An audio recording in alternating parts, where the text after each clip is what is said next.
Hola, muy buenos días. Vamos a ver, el otro día nos habíamos quedado sin terminar el tema de la ecología del comportamiento y entonces me gustaría daros esta pequeña clase extra, ya que en la semana pasada no hemos tenido clase por las fiestas, para poder terminar ese tema con un poquito más de detenimiento, con un poco más de calma, ¿vale? Entonces, bueno, la última parte del tema que nos había quedado explicada muy por encima y en la que tuve que correr tanto que prácticamente no pude ni entrar, se refiere a lo que es la monogamia, cómo surge en la familia, una explicación biológica del surgimiento de la familia y también una explicación dentro de lo que es la teoría de la evolución del altruismo reproductivo y la selección por parentesco. Entonces vamos a hablar de todo esto a continuación. Bueno, en primer lugar, vamos a hablar de distintos tipos de especies para ir eh, elaborando lo que va a ser luego esta teoría de la que vamos a hablar, ¿vale? Y lo que vemos es que, por una parte, cuando estamos hablando de especies vivíparas, en esas especies normalmente las hembras son las que se hacen cargo de una manera exclusiva de lo que es la crianza de los descendientes y a eso lo conocemos como conducta maternal. En esas especies, ¿qué pasa? Pues que los machos lo que hacen es simplemente competir con otros machos por el acceso sexual a las hembras porque impiden por la fuerza a los demás machos que se acerquen a las hembras o también porque consiguen que las hembras los prefieran a los demás machos. Sería otra forma también de competir por el acceso sexual a las hembras. Y esa estrategia lo que va a pasar es que sería de alguna forma contraria a lo que es el desarrollo de la familia, porque los machos dedicarían sus energías a aparearse y tampoco los machos que no se consiguen aparear, los que no consiguieran hacerlo, no tendrían interés en colaborar en la crianza porque no tendrían ningún beneficio biológico con ello, ¿vale? Cuando hablamos de especies promiscuas, tampoco sería lógico que los machos colaborasen, porque esos machos, cuando hablamos de especies promiscuas, no van a tener la certeza de que las crías que tienen las hembras sean suyas. Entonces, bueno, pueden ser descendientes de otros machos, no de ellos mismos. Entonces, bueno, ¿qué pasa? Que en determinados momentos es verdad que un macho y una hembra se emparejan de una manera prolongada a lo largo del tiempo. Y en ese caso, lo que sí pasa es que el macho puede mejorar su aptitud biológica, ya que son sus propios genes los que están pasando a sus descendientes, su aptitud biológica mejoraría colaborando en la crianza. Es un hecho comprobado que en las especies en las que las hembras eligen con qué macho se pueden aparear, con qué macho quieren aparearse, uno de los factores que influyen más en cuáles son los machos elegidos es cuál es la posibilidad de que ese macho colabore en la crianza, ¿vale? Y eso es muy importante, como hemos visto previamente, en el caso de las aves. Entonces, nos estamos ya encontrando con lo que sería un enigma que hoy vamos a intentar explicar, de un enigma de la biología que sería el altruismo reproductivo. Vale, por una parte tenemos a las madres que van a estar interesadas en proteger a sus crías, porque con eso pasarían sus genes a la siguiente generación. Los machos de las especies monógamas, por una parte, podrían dejar más descendientes si buscaran a más hembras con las que aparearse, en vez de ayudar a criar, pero lo que hacen es ayudar a criar muchas veces porque en ese caso, a pesar de renunciar a tener más descendientes directos, el hecho de que cuiden de sus hijos hace que sus genes puedan pasar a las siguientes generaciones eh, a través de que tienen esa relación con la hembra, esa relación monógama, que hace que los descendientes de ellos, ya hemos visto que entre las aves también, cuando se han realizado castraciones de los machos, castraciones químicas, aún así los nidos no estaban vacíos, pero bueno, realmente tienen más posibilidades de que, de que los descendientes, de que las crías de esa hembra sean también crías suyas, ¿vale? O sea, que sus genes pasen a la siguiente generación. Entonces, con eso es con lo que vamos a contar, con ese paso de los genes a su descendencia, para hablar de lo que es el altruismo reproductivo. ¿Qué es el altruismo reproductivo? Pues a lo que nos referimos es precisamente a que el esfuerzo que un individuo realice en beneficio de otro individuo, a costa de renunciar a tener más descendientes, es a lo que llamamos altruismo reproductivo. ¿Y cómo vamos a explicar que ese altruismo reproductivo tenga una lógica? Pues realmente la tendrá solo cuando beneficie biológicamente al individuo que realiza la acción altruista, ¿vale? Bueno, acordaos de que cuando hablábamos de Darwin, había ciertas cosas que a Darwin le iban llamando la atención, por ejemplo, la cola del pavo real, había ciertas cosas que él intentaba, a las que intentaba buscar una explicación. Y una de esas cosas es por qué, en el caso de los insectos eusociales, las hormigas, las abejas, eh, las, las obreras colaboran con el resto de sus hermanas y él la explicación que daba es que realmente estaban colaborando al éxito de la colmena en su conjunto, ¿vale? Entonces, bueno, ¿qué ocurre? Que los altruistas biológicos realmente están colaborando para que copias de sus genes, que realmente no son los suyos directamente, sino que son genes que portan sus familiares, pasen a la siguiente generación. De esa forma, ahora vamos a tener que el concepto de aptitud biológica del que hablábamos previamente, que sería el que se mide por el número de descendientes, vamos a ver que vamos a tener que incluir junto a la aptitud directa, medida por el número de descendientes directos, o sea, los propios genes que pasan a la descendencia, también añadiremos lo que sería la indirecta, la aptitud indirecta. Y esa aptitud indirecta se obtendría gracias al éxito reproductivo de los individuos que están emparentados genéticamente. Es decir, que como son individuos que comparten genes con el individuo altruista, esos genes van a pasar a las siguientes generaciones, aunque no sean los propios directos, van a ser compartidos, pero son indirectamente compartidos. O sea, están compartidos, pero pasan a la siguiente generación de una manera indirecta. ¿Vale? No son mis hijos, si yo soy el individuo altruista, pero son los hijos de un hermano mío que está compartiendo una carga genética conmigo. En ese caso sería, si mis padres son monógamos, mi hermano y yo, si somos hijos del mismo padre y la misma madre, vamos a compartir el 0,5 de nuestros genes, ¿vale? Bueno, pues de esa forma tenemos que con ese altruismo se está mejorando la aptitud biológica, que lo vamos a llamar ahora mismo ya aptitud biológica inclusiva, ¿vale? Comprende la directa y la indirecta. Por eso los familiares se tienden a ayudar, también dependiendo de cuál sea la relación de parentesco, cuanto más cercana sea, más probable será esa ayuda. Y entonces tenemos la explicación en el grado de parentesco y en la certeza también, os estaba hablando de la certeza de parentesco, ¿vale? Entonces, hay un autor, Haldane, que decía que estaba dispuesto a dar su vida por lo menos de 2 hijos y 8 primos, y ahora vamos a ver que con la ley o regla de Hamilton, de la que hablaré posteriormente, cómo podemos explicar eso que decía Haldane, ¿vale? Tenéis también una explicación respecto a ello en las especies diploides, como por ejemplo en humanos, tenéis en la figura 5.22 cuáles serían las relaciones de parentesco genético y cómo cuando estamos viendo esas relaciones de parentesco, ahí podéis ver claramente eso que decía Haldane, esa frase de que estaba dispuesta a dar su vida por no menos de 2 hijos u 8 primos, ¿vale? Entonces, me sumad relaciones de parentesco y veis cómo salen las cuentas perfectamente. Bueno, la regla de Hamilton. La regla de Hamilton lo que hace es establecer una relación matemática entre lo que sería el coste reproductivo que tiene para el altruista el ser altruista y el beneficio reproductivo que el receptor de ese altruismo obtiene multiplicado por el grado de parentesco que existe entre ellos. Entonces vamos a ver que el producto del beneficio que obtiene el receptor multiplicado por el grado de parentesco tiene que ser mayor o igual que el coste reproductivo que tiene el altruismo para el individuo altruista, ¿vale? Entonces ese coste va a ser C mayúscula, el beneficio B mayúscula y el parentesco R.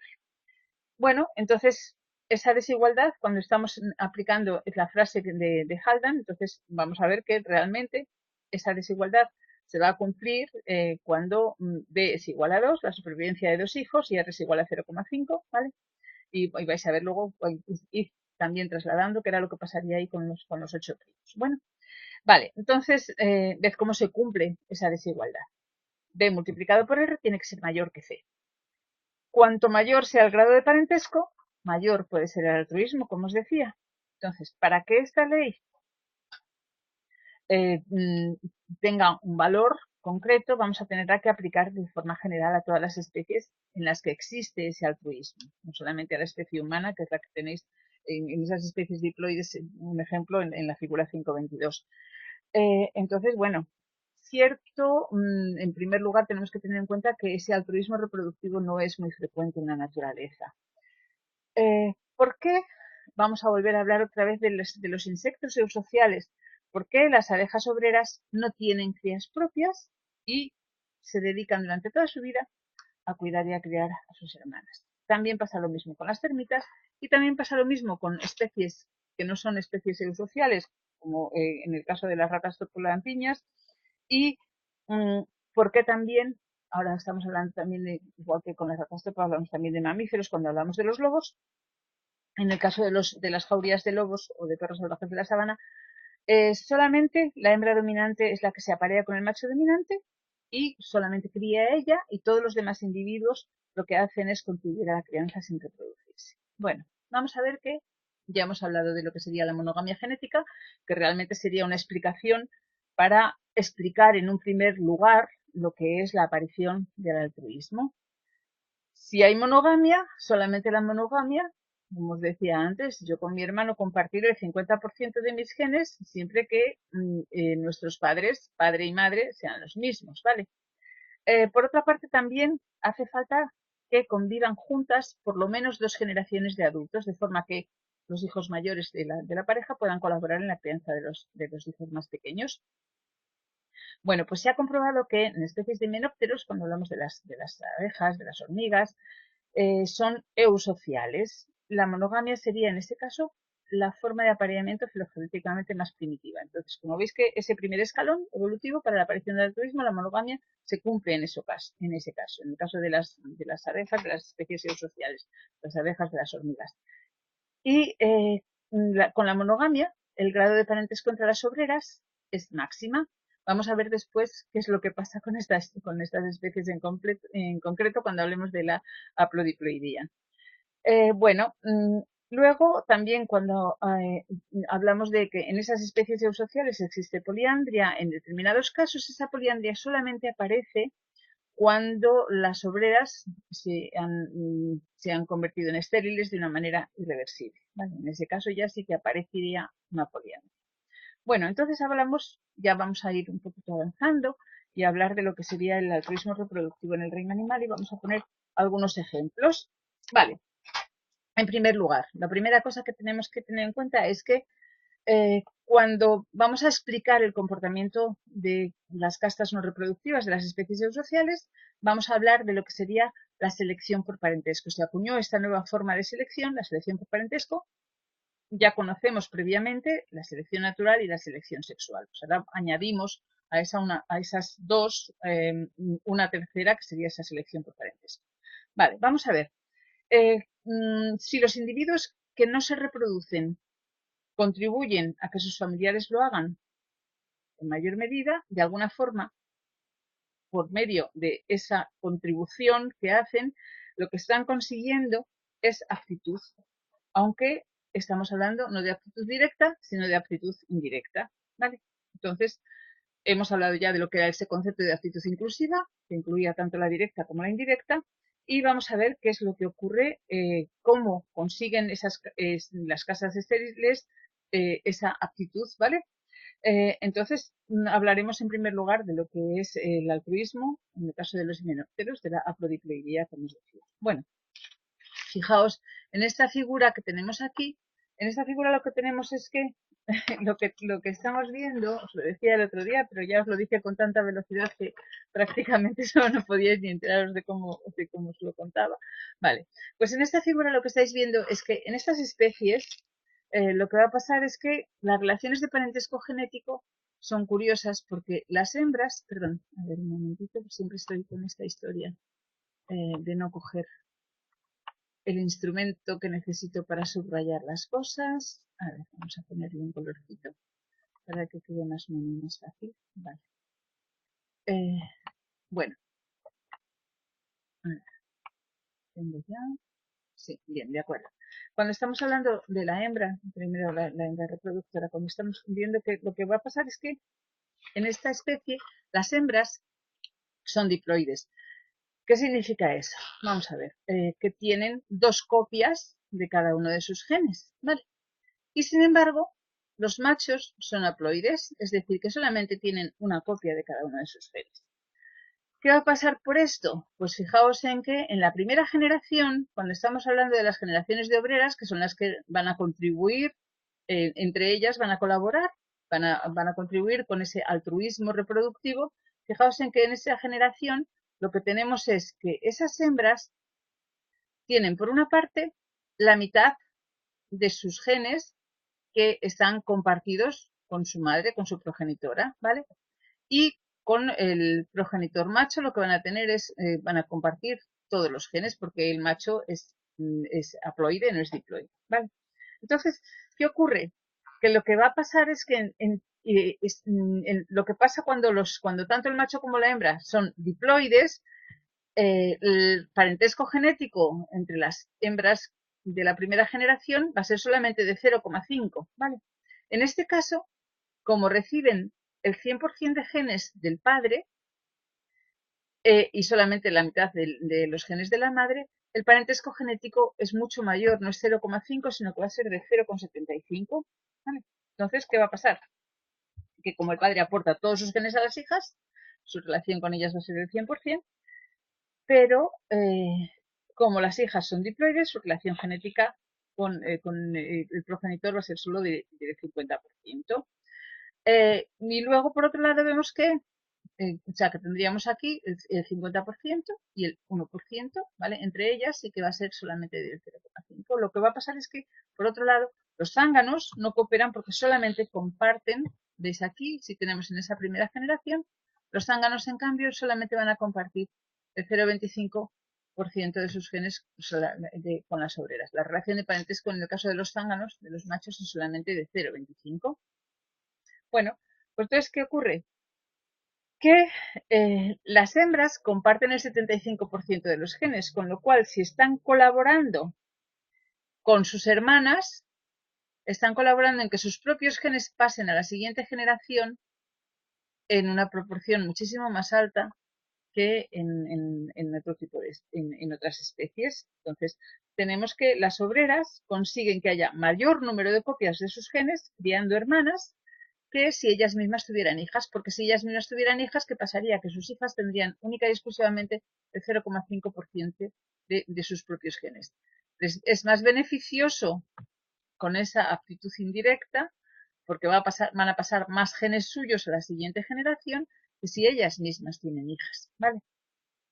Entonces, eso sería una explicación y veis que si aplicamos la regla de Hamilton, la ley de Hamilton, el valor de BR será siempre mayor cuando el beneficiario es una obrera hermana que una hija.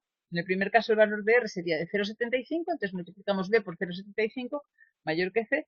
En cambio, en el otro lugar que vamos a, en el caso de que sean sus hijas, va a ser solamente 0,5 el parentesco genético, con lo cual el producto de B por R va a ser menor. ¿Vale? Bueno, y eso explicaría ese altruismo en el caso de los himenópteros. La explicación estaría, por tanto, en esa haplodiploidía y está fácilmente comprobada por la aplicación de la ley de Hamilton. Bueno, por otra parte, podemos tener también una explicación de altruismo en el caso de especies diploides, que también van a ser más datos que van a avalar esto.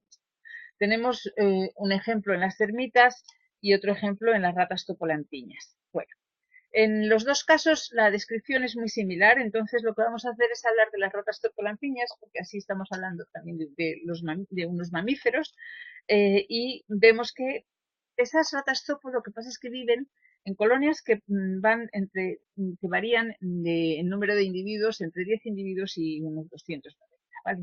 En ello estarían entre 75 y 80. Y esos individuos lo que hacen es escarbar galerías debajo de la tierra, buscando con qué alimentarse, y se comportan de una manera muy parecida a las colonias de himenópteros que hemos visto, ¿vale?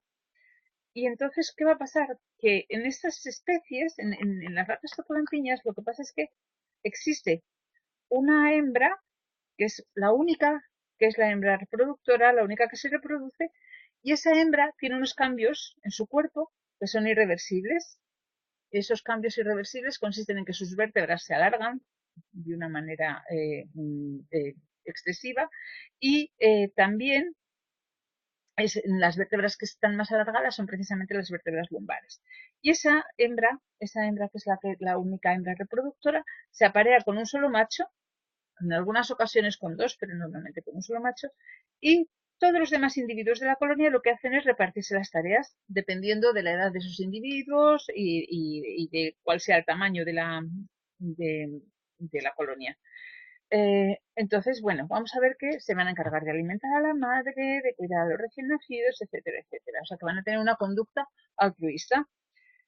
Cuando la hembra dominante, cuando esa hembra que es la que se reproduce, muere, en ese caso, pues por supuesto, va a haber una nueva reproducción entre los jóvenes y entonces lo que va a pasar es que en ese momento los jóvenes van a superar lo que sería, fijaos que mientras está solamente reproduciéndose lo que es la hembra dominante antes de que haya muerto, lo que va a pasar es que va a haber unas feromonas que van a hacer que haya una inhibición reproductiva en el resto de individuos de la colonia. Y al mismo tiempo, también la matriarca va a ser muy agresiva. Entonces, lo que va a pasar es que cuando se rompe esa inhibición reproductiva, eh, después de algunos combates, una de las hembras elige como compañero sexual a alguno de los machos de la colonia y entonces empieza otra vez a reproducirse ese ciclo de que hay una sola hembra reproductora que se aparea con un solo macho, algunas veces, como os decía antes, con dos, y todos los demás individuos de la colonia están colaborando para que las crías salgan adelante. Vale, bueno, pues entonces, ¿qué pasa? Que en este caso, ¿cómo se explica que la colaboración de los individuos de la colonia, de la colaboración altruista, se esté dando? Pues la explicación es simplemente que tanto la hembra reproductora como el macho son descendientes de la hembra de la hembra que ha desaparecido previamente a que ellos estén reproduciendo. Y eso hace que en estas colonias exista una gran tasa de endogamia, que significa que esa tasa de endogamia a lo que va a llevar es que haya un parentesco genético muy grande dentro de la colonia. Fijaos en que algunas veces es incluso más grande que el que hemos visto que se daba en el caso de las especies haploidiploides, porque el valor de ese parentesco genético que se observa entre los miembros de las colonias de ratas topolampiña algunas veces es de 0,8. ¿Vale? Entonces, eso explicaría también que de alguna forma todos los individuos que están colaborando altruistamente en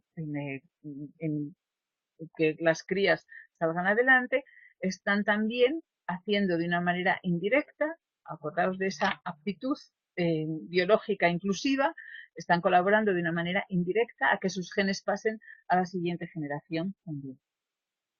Vale, pues vamos a seguir avanzando y entonces ahora ya vamos a hablar de lo que sería el conflicto padres y hijos. Vale, aquí tenéis lo que serían la explicación dentro de lo que es, fijaos en las ratas topolampiñas, ¿vale? Tenemos aquí cuica, que serían las ratas fundadoras, pero fijaos en que luego cuando tienen hijos que vayan a ser la hembra reproductora y el macho que está reproduciéndose con ella, van a compartir sus genes, ¿veis? Que están compartiendo una gran cantidad de genes.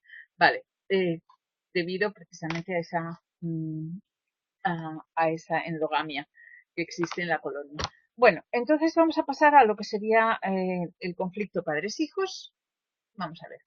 En este caso, de lo que vamos, todavía no estamos con esto porque todavía no estamos hablando de lo que sería el conflicto entre el feto y la madre en cuanto a los niveles de glucosa, pero bueno, pues no importa que tengamos esta imagen, que en el libro tampoco hay ninguna otra con respecto a ese conflicto padres-hijos, pero vamos a ver que, en primer lugar, vamos a ver que si estamos viendo la conducta parental desde el punto de vista de la selección por parentesco, de la aptitud inclusiva, en este caso vamos a ver que vamos a tener que tener una amplitud de miras un poquito mayor y vamos a ver si podemos aplicar la ley de Hamilton o no. Y vamos a ver que en el contexto padres-hijos, si aplicamos la ley de Hamilton, pues podemos afirmar claramente que por cada hijo que se tiene, como la relación de parentesco con los hijos es de 0,5, por cada hijo que se tiene el progenitor obtiene una actitud de 0,5, porque pasan a la siguiente generación la mitad de sus alelos. ¿Vale? 0,5 sería el valor de R, el grado de parentesco, entre cada uno de los progenitores y su hijo. Si vamos a asumir desde el primer momento, si estamos aplicando la regla de Hamilton, perdón, vamos a entender que puede existir un coste cada vez que un progenitor cuida de una cría. Asumimos que el progenitor es el altruista porque cuidar de una cría le supone un coste, y no solamente porque, por ejemplo, en el caso de las aves, pues porque cuando están buscando comida para sus polluelos eso puede ser una forma de ponerse en peligro, sino también porque cuanto más esfuerzo inviertan en una cría, menos reservas van a tener para criar a otros descendientes. Y ese sería en realidad el coste biológico.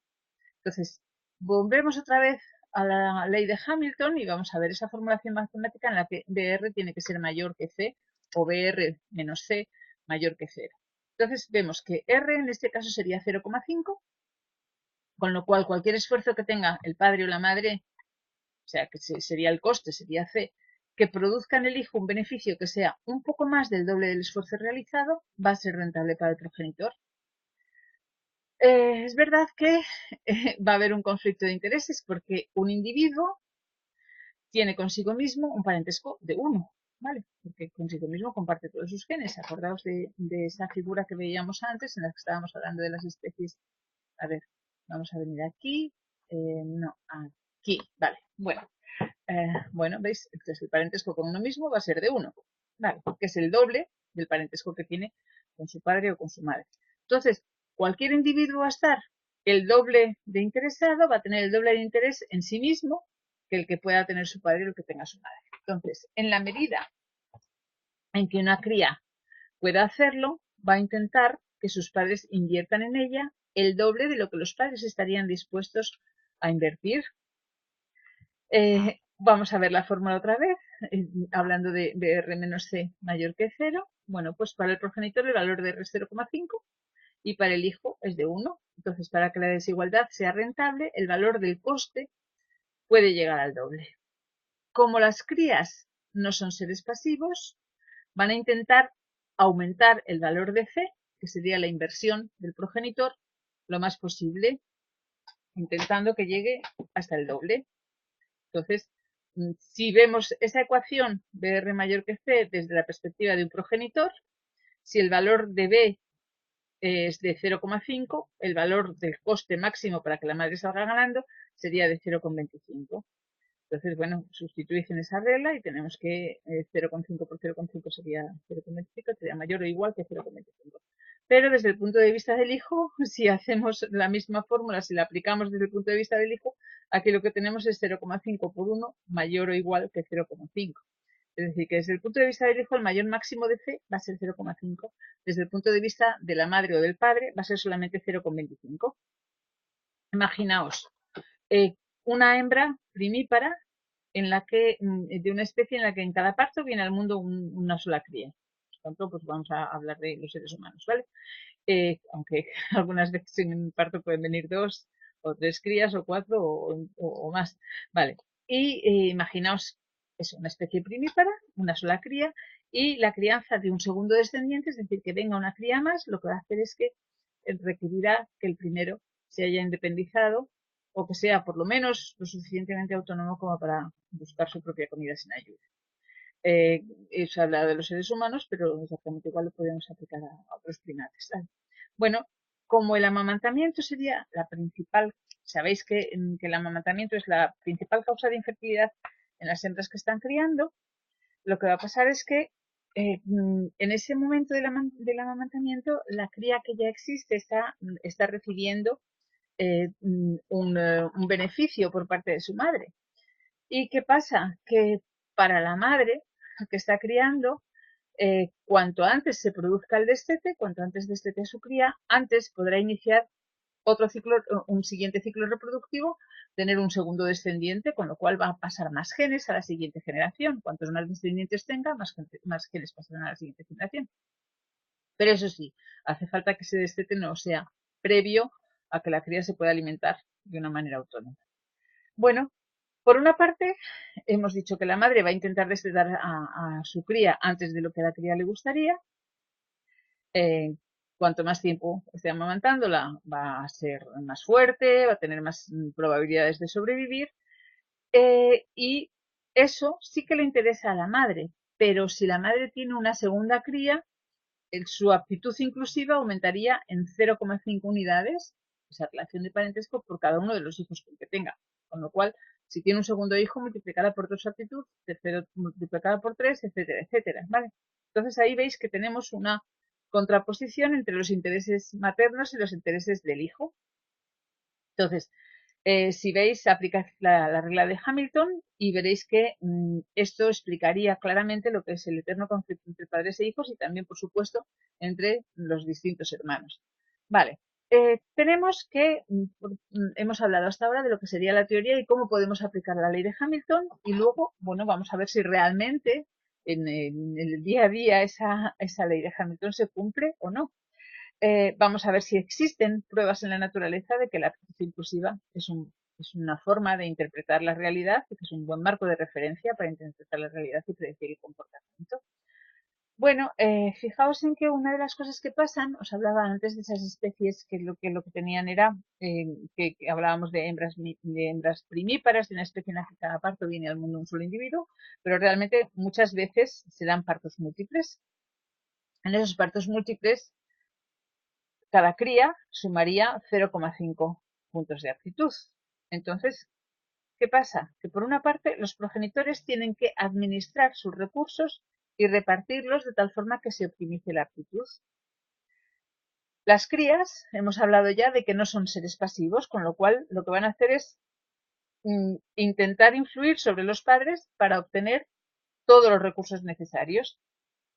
Ahora sí que vamos a hablar de que el conflicto va a ser un poquito más complicado, porque cada cría no solamente va a tener que competir con sus progenitores para recibir más alimento, más cuidados, etcétera, sino que también tiene que competir con sus hermanos, aunque sabemos que con sus hermanos comparte el 50% de alelos, pero claro, con uno mismo va a ser el 100%. 50% obviamente siempre que estemos hablando de que el padre y la madre son los mismos. Y si solamente son medio hermanos, entonces solamente va a ser el 25%. Bueno, ¿eso qué significa? Que cada vez que una cría consiga tener más recursos, eh, todos los recursos que consiga valen el doble, o incluso cuando hablamos del 0,25 de relación de parentesco, hablamos de 4 veces más, cuando lo disfruta ella misma, que cuando ese mismo recurso va a parar a cualquier otro hermano. ¿Vale? Entonces, los progenitores lo que van a hacer es repartir la comida y van a tener interés en que esa comida se reparta de forma que no se vean manipulados por las crías. Entonces, fijaos en que esas demostraciones, esa prueba, una de las pruebas que tenemos de que la aptitud inclusiva es un buen marco de referencia para interpretar cómo se produce el comportamiento de las especies. Bueno, pues cuando un estornino llega a su nido con comida, cada uno de los polluelos intenta estar lo más cerca posible de ese progenitor, pía lo más fuerte que puede, estira el cuello, abre el pico también todo lo que puede. ¿Para qué? Para recibir el alimento. ¿Vale? Todo eso hablábamos de que son estímulos desencadenadores innatos, ¿vale? Y son estímulos desencadenadores que para lo que sirven es para que el progenitor deposite la comida dentro del pico de sus crías. Por supuesto, cada cría va a intentar conseguir el máximo, a pesar de que eso pueda perjudicar a sus hermanos. Ya hemos explicado por qué. Pues simplemente porque el valor de R consigo mismo es el doble que con los demás hermanos, si son de padre y madre, si son de los mismos progenitores, o incluso 4 veces más cuando solamente comparten uno de los progenitores. ¿Vale? Entonces tenemos que la cría, si puede engañar a sus progenitores de alguna manera, va a conseguir mayor beneficio biológico a costa del esfuerzo, del coste de sus padres y de sus hermanos. ¿Vale? Se supone que las señales de necesidad que dan las crías, en el caso de los polluelos de estornino, pues los polluelos de estornino van a dar señales que son honestas, pero de todas formas sí que existe en la naturaleza lo que es el favoritismo paterno. Por ejemplo, en determinados momentos en los que pueda haber periodos de escasez, en los que no haya suficiente comida, lo que va a pasar es que quizá no puedan salir adelante todas las crías. Y entonces lo que ocurre es que los progenitores van a elegir las crías que tienen una apariencia más sana y una de las características, en el caso de las aves canoras, una de las características que son un indicativo de que una cría es sana es que tenga el interior del pico con un color rojo muy intenso, que eso sería uno de esos indicadores de que realmente son individuos con una buena condición física. Entonces, ¿qué va a pasar? Que si se manipula, se han hecho experimentos manipulando el brillo de ese color rojo del pico de los polluelos de golondrina de granero, y entonces, ¿qué ocurre? Que se ve que la conducta alimenticia de los padres aumenta con respecto a esos polluelos a los que se les ha incrementado ese brillo del color rojo. Vale, entonces, por una parte tenemos eso, la probabilidad de supervivencia, los padres van a alimentar con preferencia, van a tener a sus favoritos entre las crías que son genéticamente más fuertes, que van a tener una condición física mejor. Después vamos a ver que también entre los ungulados se ha podido comprobar que cuanto mayor, otra explicación diferente, cuanto mayor es el grado de poliginia, mayor es la probabilidad de que las hembras que están en mejor estado y condiciones tiendan a criar machos con más frecuencia que a criar hembras. Fijaos en que aquí, si estamos hablando de hembras que están en una muy buena condición física, si tienen descendientes que sean machos, o sea, que van a ser sus favoritos, van a preferir criar machos. Esos machos si son machos también fuertes y sanos, es más fácil que cuando tengan que competir con otros machos para aparearse con otras hembras, consigan ser realmente los machos que se reproducen. En cambio, si hablamos de hembras que tienen una condición física más inferior, entonces a esas hembras, si tienen machos, sus machos van a ser más débiles y les va a ser mucho más difícil aparearse con otras hembras. Porque si tienen que competir con los machos más fuertes, siempre van a ser los machos más fuertes los que consigan aparearse. Entonces, esas hembras que son más débiles tienen una preferencia por criar hembras, porque esas hembras sí que van a poder, o sea, que sí que tienen una relación de parentesco con ellas de 0,5, y esas hembras sí que van a poder transmitir esos genes a la siguiente generación, porque los machos que se aparean se van a aparear con cuantas hembras puedan, ¿vale? Más fuertes, más débiles, etc. Entonces, los machos, si son hijos de hembras en una buena condición de salud, esos machos van a ser también fuertes y van a ser los progenitores después tienen más probabilidad de ser los que tengan descendencia posteriormente. La hembra que cría entonces un macho óptimo va a ganar mucho en aptitud inclusiva, ya vamos a hablar otra vez de aptitud inclusiva. ¿Por qué? Porque hay un número de nietos mayor que seguramente va a tener, ¿vale? Y esa hipótesis es la de Traeger-Wheeler. Después vamos a hablar también, para terminar el tema, del conflicto prenatal madre-hijo. Vamos a hablar después del aborto espontáneo, de los conflictos postnatales, del infanticidio. Vale, entonces esto me parecía muy interesante que lo entendierais bien en ese conflicto prenatal madre-hijo, qué es lo que ocurre en el caso de los niveles de glucosa circulante, para que entendáis por qué muchas veces se produce lo que es la diabetes gestacional, ¿vale? Bueno, fijaos, vamos a ver. En un primer lugar, en ese conflicto prenatal madre-hijo, pues en el caso de la hembra, eh, por ejemplo, pues de la especie humana, vamos a hablar porque realmente conocemos esos casos de diabetes gestacional en muchas mujeres, se da esa diabetes gestacional. Vale, cuando el óvulo es fecundado, en el útero materno, lo que tenemos es que para empezar, entre el feto y la madre solamente hay un parentesco de 0,5, ¿vale? R es igual a 0,5. El feto entonces consigo mismo va a tener un parentesco genético de 1. Entonces estará interesado en sí mismo el doble de lo que está interesado en su madre. Obviamente no la quiere matar porque entonces se moriría también él. Y a la madre le pasa lo mismo pero al revés. La madre tiene también está más interesada en sí misma que en su hijo. También tiene con su hijo son parentesco genético de 0,5. Pero para que la madre consiga aptitud biológica hace falta que invierta en el feto por lo menos lo suficiente para que ese feto, para que llegue a desarrollarse, pueda sobrevivir, pueda nacer, etcétera, etcétera. ¿Vale? Entonces, vamos a ver una prueba de ese conflicto de intereses. Tenéis en esta figura que estáis viendo aquí lo que sería ese nivel. Aquí tenemos lo que sería un nivel bajo de glucosa en la parte de la izquierda, ¿vale? Y en la parte de la derecha tendríamos lo que sería un nivel alto de glucosa. Vale. Y después, en esta parte que tenemos más gruesa, lo que tenemos es lo que sería, en la izquierda tenemos el nivel óptimo para la madre y a la derecha el nivel óptimo para el feto. Vale. Bueno, pues vamos a ver qué es lo que pasa. Que hay un conflicto de intereses y vamos a ver qué alteraciones fisiológicas se producen en el momento de la preñación. Bueno, en personas normales, cualquiera de nosotros, después de haber comido, si hemos comido bastantes hidratos de carbono, lo que va a pasar es que después de esa comida va a aumentar el nivel de glucosa en sangre. Al mismo tiempo que ese nivel de glucosa en sangre aumenta por la ingesta de los hidratos de carbono, también se va a incrementar la secreción de insulina en el páncreas. Esa insulina que se segrega en el páncreas, lo que va a pasar es que sirve para sacar el exceso de glucosa de la sangre y almacenar esa glucosa en forma de glucógeno, sobre todo en el hígado y en los músculos. Entonces, bueno, se almacena esa glucosa para cuando sea necesaria posterior.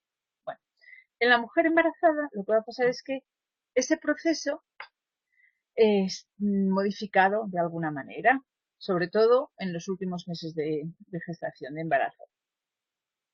¿Cuáles son esas modificaciones? Pues por una parte, los niveles de glucosa van a estar mucho más altos de lo normal, los niveles de glucosa en sangre, después de una comida rica en hidratos de carbono. De todas formas, al mismo tiempo, también incrementan la secreción de insulina en el páncreas. Entonces, ¿qué pasa? Que esa secreción de insulina está aumentada también para contrarrestar esa glucemia, ese nivel tan alto de glucosa en sangre. Pero en ese momento, en los últimos meses de gestación, lo que pasa es que la mujer es mucho menos sensible a la acción de la insulina.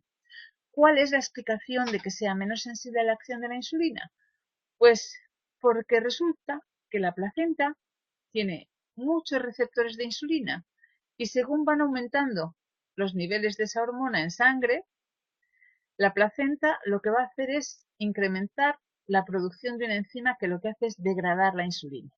Entonces, esa insulina en sangre que lo que va, que está para almacenar la glucosa en forma de glucógeno, lo que pasa es que la placenta lo que va a hacer es producir una enzima que degrada esa insulina. ¿Y esto por qué pasa? Pues esa conducta se atribuye al feto, porque la placenta en realidad procede del tejido del feto y lo único que persigue es que los niveles de glucosa en sangre sean mucho más altos de lo normal. ¿Por qué? Pues para que el feto se pueda alimentar más con esa glucosa, para que la glucosa llegue al feto en cantidades suficientes para que se siga alimentando. Cuando la madre no es capaz de contrarrestar el ataque placentario, entonces es cuando aparece la diabetes gestacional. Hay un alto nivel de glucosa en sangre y como tanto la alimentación como la oxigenación del feto dependen también de la circulación de la sangre de la madre, es verdad que el feto, por otra parte, va a estar también interesado en que aumente el flujo sanguíneo. Y esto sucede también a través de dos acciones. Una, controlando las arteriolas maternas que llegan a la placenta y que regulan el flujo sanguíneo. Lo que va a hacer es destruir la musculatura lisa de esas arterias y así el flujo sanguíneo no se va a ver obstruido. Y por otra parte también va a aumentar la presión sanguínea materna, de forma que va a llegar más cantidad de sangre al feto. La preeclampsia es un resultado de esto. La preeclampsia en lo que consiste simplemente en una elevación de la presión sanguínea y que haya también una cantidad más grande de proteínas en la orina de la que es normal, ¿vale? Entonces, fijaos en que hay una correlación positiva entre la presión arterial de la madre y el peso del recién nacido. Cuanto mayor presión arterial tiene la madre, más peso va a hacer el recién nacido. obviamente, como os decía al principio, ni la madre ni el hijo quieren que en este conflicto salga vencedor uno a costa de que el otro sufra un daño irreversible, porque ninguno quiere que el otro esté tan dañado que no pueda satisfacer sus necesidades. ¿Vale? Bueno, luego, también relacionado un poco con todo esto que estamos viendo ahora, tenemos lo que es un fenómeno que se conoce como impresión genómica. ¿Vale? Esto lo vamos a explicar después. Esta figura de momento no le hagáis ningún caso. Con esa impresión genómica lo que nos referimos es a una serie de genes que se van a comportar de manera distinta si esos genes provienen del padre, si son paternos, que si son maternos. En relación con lo que es el desarrollo dentro del útero, hay un gen, que es el gen que codifica el factor de crecimiento parecido a la insulina, que es el IGF-2, y en ese gen, en el feto, solamente se expresa el gen que procede del padre. El de la madre va a quedar inactivado. ¿Vale? Si se expresaran los dos genes al mismo tiempo, entonces aparece un síndrome que es el gigantismo perinatal. Si los dos están inactivados, en ese caso lo que va a pasar es que el desarrollo se ve reducido en un 40%. Bueno, pues fijaos en que en este caso, ese gen, el que se expresa va a ser el del padre. El padre no invierte nada en el embarazo y está interesado en que sus genes tengan el máximo de recursos. Y por otra parte, tenemos a la madre que tiene que conservar energías para los siguientes embarazos.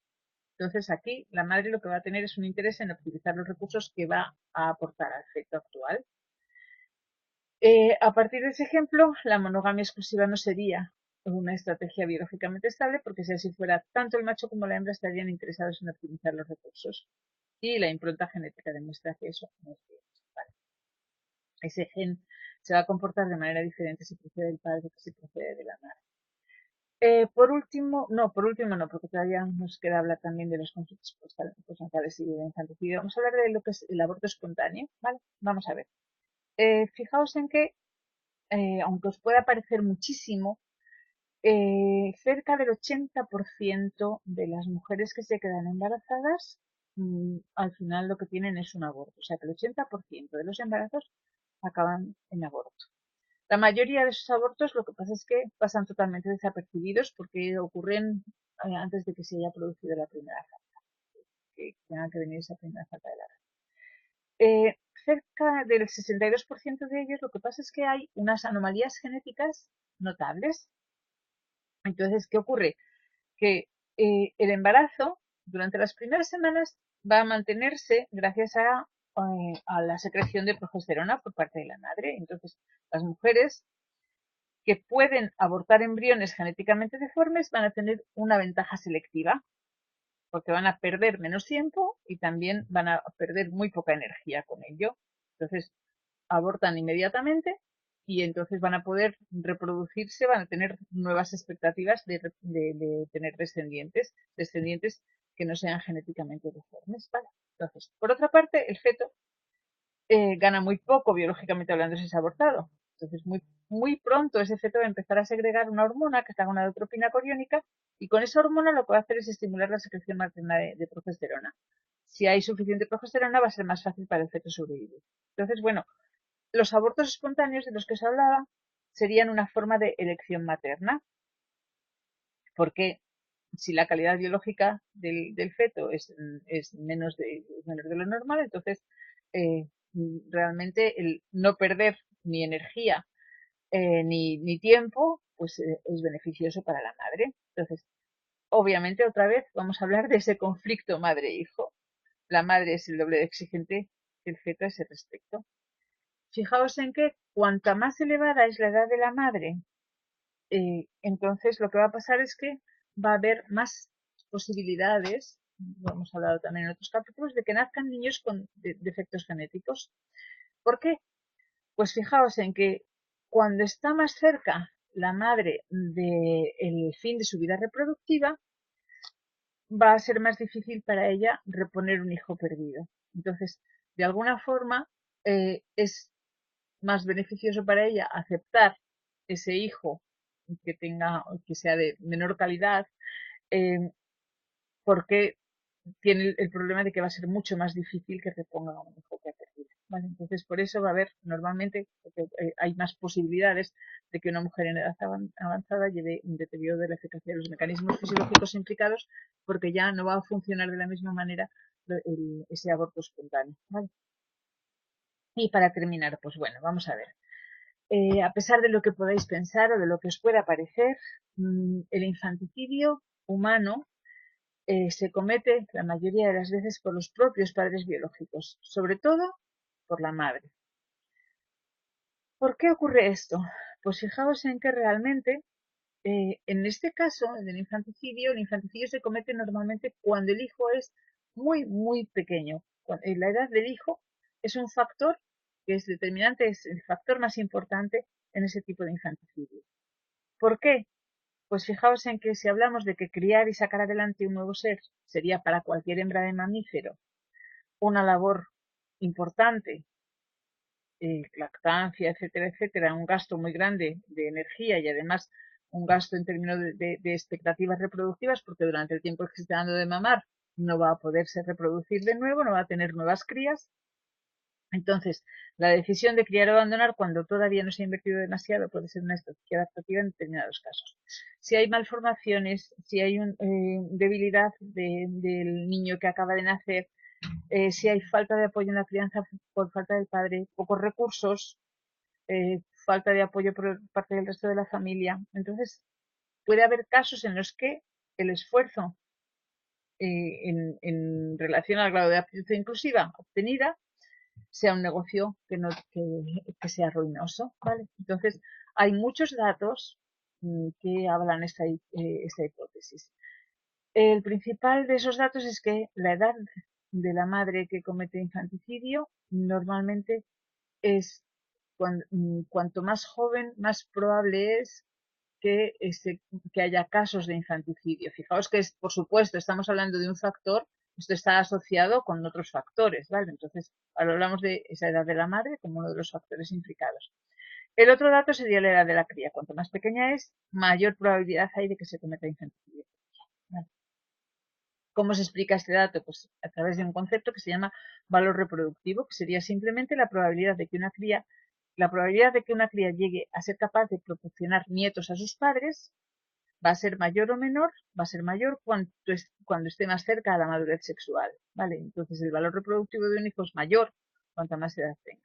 Entonces, normalmente cuando se comete infanticidio suele ser con bebés, hemos hablado de que esa edad del hijo es un factor más determinante en ese infanticidio, cuando hay eh, cuando las madres son las infanticidas o el otro porcentaje, pero ya hemos dicho que sobre todo son las madres, ¿vale?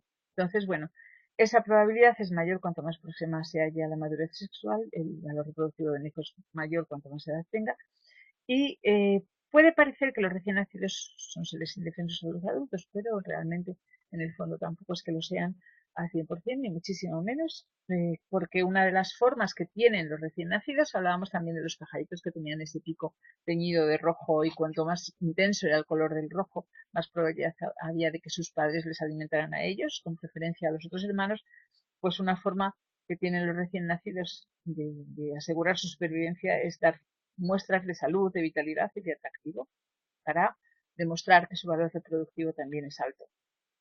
Entonces, bueno, fijaos en que tenemos también esos conflictos después ya del nacimiento, también unos conflictos postnatales e infanticidio. Fijaos también en todos los factores que he visto que están relacionados, que os he dicho que están relacionados con ese infanticidio.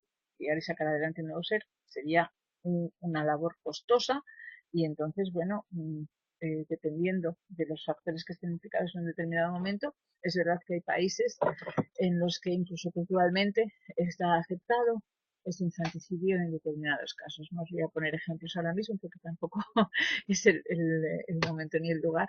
Pero bueno, entonces ya sí que con esto doy por terminado este tema os agradezco vuestra atención. El tema de la ecología del comportamiento ya queda terminado y así ya el próximo día, en vez de tener que terminar con todo esto muy por encima y corriendo, pues prefiero dedicarme ya a la primera parte de la organización del tema 6 de la organización general del sistema nervioso. Bueno, pues hasta el